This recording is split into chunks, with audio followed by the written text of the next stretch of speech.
My stepdaughter tried to poison me on my honeymoon and later pushed me down the stairs. So, my husband threw her out of the house. Hi everyone, I'm in a really difficult situation and could use some advice. This is going to be a long post, so I apologize in advance.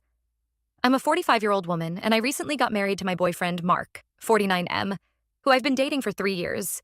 Mark has an 18-year-old daughter, Jessica, who has never liked me. The situation with Jessica has been challenging from the start, and things have only gotten worse recently. I met Mark at a local community center where we both volunteered. I was helping out with an after-school tutoring program, and he was coaching a youth basketball team. We kept running into each other and started chatting. I was immediately drawn to his kind nature and sense of humor. I remember the first time we really talked. I was struggling to carry a heavy box of textbooks, and Mark offered to help. As we walked, he told me about how he'd started volunteering to set a good example for his daughter. I was touched by his dedication as a father. We ended up talking for over an hour that day, losing track of time. After a few weeks of these chance encounters, he asked me out for coffee. I was hesitant at first. I'd been single for a while and wasn't sure if I was ready to date again. But there was something about Mark that made me feel comfortable, so I agreed. Our first date was at a little cafe near the community center. I was nervous, but Mark put me at ease with his easygoing manner. We talked about our volunteering, our jobs. I work as a librarian, he's an architect, and our shared love of hiking. The conversation flowed naturally, and before I knew it, 3 hours had passed. At the time, I was still recovering from a painful divorce that had been finalized about 5 years earlier.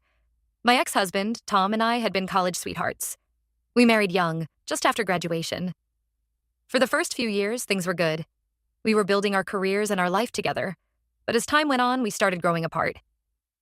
Tom became more and more focused on his job as a corporate lawyer. He was working long hours and bringing work home on weekends. I felt like I was living with a stranger. We tried counseling, but it didn't help much. Then, about 8 years ago, Tom came home one night and confessed he'd been having an affair with a coworker. It had been going on for months. I was devastated. I'd suspected something was wrong, but I never imagined he'd cheat. The next few months were a blur of tears, arguments, and meetings with divorce lawyers. Tom moved out, and I was left to pick up the pieces of my life. The betrayal shook me to my core. I struggled with depression and had to start seeing a therapist. It took me a long time to feel ready to date again. I had a few short-lived relationships, but nothing serious. I was scared of getting hurt again. But with Mark, it was different. He was patient and understanding about my past, which made me feel safe opening up to him. Mark had his own painful history.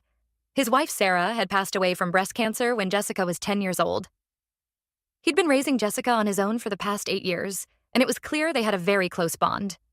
Mark told me about how hard it had been to watch Sarah go through chemo, trying to stay strong for Jessica while dealing with his own grief. After Sarah died, he'd thrown himself into being the best dad he could be. He learned to braid Jessica's hair, helped her with school projects, and never missed a soccer game. I admired how devoted he was as a father. It was one of the things that attracted me to him. I could see how much he loved Jessica, and I hoped that love could extend to include me too. When Mark first introduced me to Jessica, I tried my best to be friendly and respectful. I knew I could never replace her mother, and I didn't want to try. I just hoped we could develop a positive relationship over time. I remember that first meeting clearly. Mark had invited me over for dinner. I was nervous, wanting to make a good impression. I'd brought a small gift for Jessica, a book I thought she might like based on what Mark had told me about her interests. Jessica was polite when Mark introduced us, but I could feel the tension. Her smile didn't reach her eyes, and she barely looked at me throughout dinner. When I gave her the book, she muttered a quiet thanks and set it aside without really looking at it. From the beginning, Jessica was cold and dismissive towards me. She'd barely respond when I tried to talk to her, and she'd often leave the room when I came in. If Mark and I were watching TV together, she'd pointedly put on headphones and ignore us. I tried not to take it personally at first. I figured she was still grieving her mom and struggling with seeing her dad with someone new. I gave her space and tried to let her warm up to me gradually. I'd ask about her interests in school, offer to help with homework, or suggest fun activities we could do together. Once, I noticed Jessica seemed stressed about an upcoming history test. I offered to help her study, mentioning that I'd majored in history in college. She just rolled her eyes and said, "No offense, but I don't think you'd know anything about modern teaching methods." It stung, but I tried to brush it off. Another time, I invited Jessica to come hiking with Mark and me. I thought it might be nice to share an activity as a family. Jessica agreed, which surprised me. But during the hike, she stayed far ahead of us on the trail, refusing to engage in conversation. When we stopped for lunch, she put in earbuds and ignored us the whole time. As my relationship with Mark got more serious, Jessica's behavior towards me worsened. She'd make snide comments about my appearance or age. Once when I was cooking dinner, she loudly complained that it smelled awful and ordered takeout instead. She'd intentionally exclude me from conversations or inside jokes with Mark. I remember one particularly hurtful incident. It was Jessica's 16th birthday, and I'd spent weeks planning a surprise party for her. I invited her friends, decorated the house, and baked her favorite cake. When Jessica got home and saw the surprise, she looked right past me to Mark and said, "Dad, why did you let her do this? You know I hate surprises." She then went to her room and refused to come out for the rest of the night. It was clear she resented my presence in their lives. I tried talking to Mark about it, but he always made excuses for her behavior. He'd say she was just going through a phase, or that she needed more time to adjust. I could see it was hard for him to acknowledge the extent of the problem. Things came to a head when Mark and I got engaged. We'd been dating for about 2 years at that point. Mark proposed during a weekend trip to the beach. It was romantic and perfect. We were both so happy. But that happiness was short-lived. When we told Jessica about the engagement, she threw a huge tantrum. She screamed at Mark that he was betraying her mother's memory. She accused me of trying to replace her mom and said I'd been manipulating Mark all along. She told him if he married me, she'd never speak to him again. Mark was distraught, but stood firm in his commitment to me. He tried to reason with Jessica, assuring her that he'd always love her and that I wasn't trying to replace her mom. But she wouldn't listen. She locked herself in her room and refused to come out for days. In the months leading up to the wedding, Jessica did everything she could to sabotage our relationship. She'd forget to pass on important messages from Mark to me. If I asked her to tell Mark I'd be home late from work, she'd conveniently forget, leading to worry and arguments. She spread rumors among family friends that I was a gold digger after Mark's money. She told Mark's parents that I'd made disparaging comments about Sarah, which was completely untrue. It caused a lot of tension with Mark's family, who had been welcoming to me before. She even created a fake social media profile and sent me harassing messages, though we eventually figured out it was her. The messages were cruel, calling me old and ugly, saying Mark would realize his mistake and leave me. When confronted, Jessica denied it at first, then shrugged it off as just a joke. Despite all this, Mark and I were determined to make our relationship work. We went to family counseling, but Jessica refused to participate meaningfully. She'd sit silently during sessions or give one-word answers to the therapist's questions. I kept trying to connect with Jessica, but she rejected every overture. I'd invite her to go shopping or get manicures together, things I thought teenage girls might enjoy. She always had an excuse not to go. If I bought her gifts, I'd later find them in the trash. It broke my heart to see the pain this was causing Mark, torn between his daughter and our relationship. He'd confide in me late at night, worried that he was failing as a father. I tried to reassure him, but I could see the toll it was taking on him. When our wedding day arrived, Jessica refused to attend. It cast a shadow over what should have been the happiest day of our lives. Mark was crushed that his daughter wasn't there to see him get married. I felt horrible, wondering if I was to blame for this rift between them. The ceremony was beautiful, but I could see the sadness in Mark's eyes when he looked at the empty seat where Jessica should have been. We'd left it open, hoping she might change her mind at the last minute. She didn't. After the ceremony, Mark suggested we bring Jessica on our honeymoon to Morocco. He thought it might be a chance for us to bond as a family. I was hesitant at first. I'd been looking forward to romantic time alone with my new husband. But I could see how much it meant to Mark, so I agreed. We made arrangements for Jessica to stay in a separate room on a different floor of the hotel, so Mark and I would still have privacy. I hoped that being in a new, exciting place might help Jessica open up and give me another chance. The flight to Morocco was tense. Jessica ignored me completely, speaking only to Mark. When we arrived at the hotel, she immediately went to her room, saying she was tired from the journey. The first day of the trip was uneventful. We all went sightseeing together, but Jessica kept to herself mostly. She was polite enough when we all had dinner together, but there was no real conversation. I tried to stay optimistic that things might improve. The next morning, I woke up to Jessica knocking on our hotel room door. She said she wanted to get breakfast, and Mark was still asleep. I was surprised she wanted to spend time with just me, but I readily agreed. Maybe this was a sign she was warming up to me after all. At the hotel restaurant, Jessica insisted on ordering for both of us. She said she'd heard about a special local dessert we had to try. When it arrived, it looked delicious, a pastry topped with ice cream and chocolate chips. In my sleepy morning state, I didn't think to ask about the ingredients. I took a big bite. Within minutes, my throat started to close up. I felt dizzy and nauseous. I realized with horror that the dessert must have contained peanut butter, which I'm severely allergic to. I managed to gasp out that I needed help before collapsing. The next few hours were a blur. I was rushed to the ER, where they treated me for anaphylactic shock. If I hadn't gotten medical attention so quickly, I could have died. When I was finally stabilized, Mark was there holding my hand, looking terrified.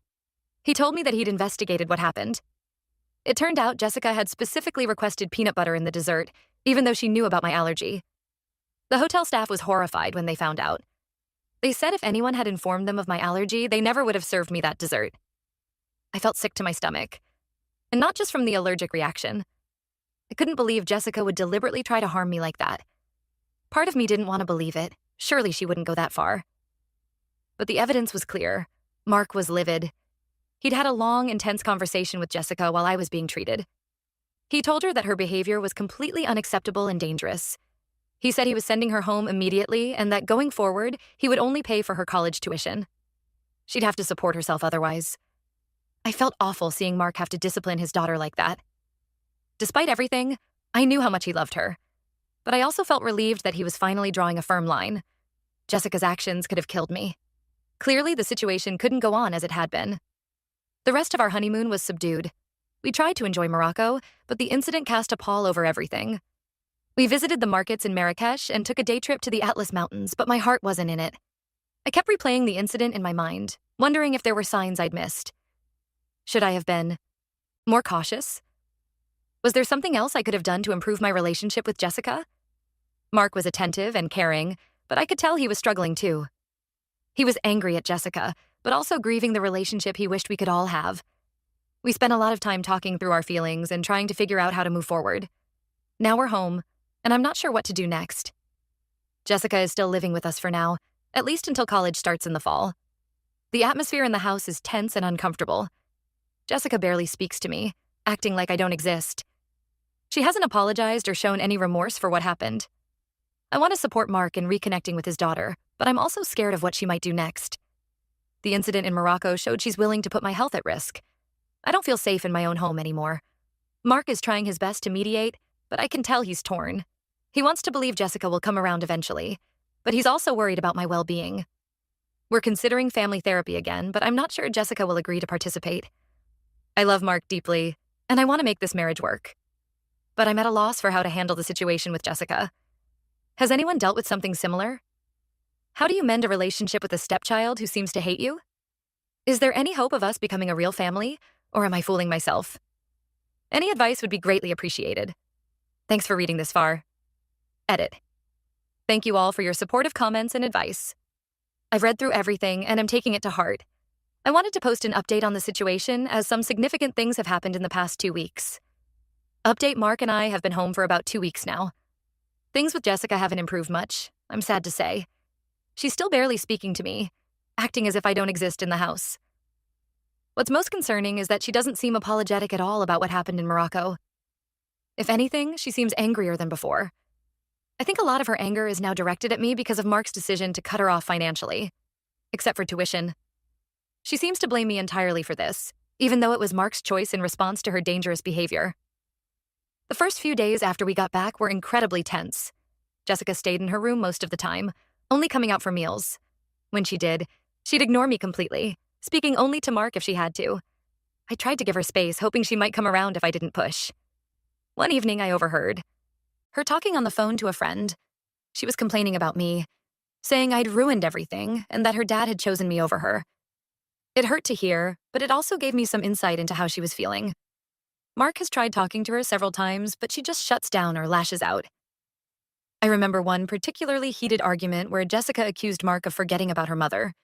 She said he was trying to erase their past and create a new family without her. Mark was devastated by this accusation. We looked into family therapy again, but Jessica refused to participate. She said there was no point since she'd be leaving for college soon anyway. Mark and I have been going to couples counseling to work through our own feelings about the situation.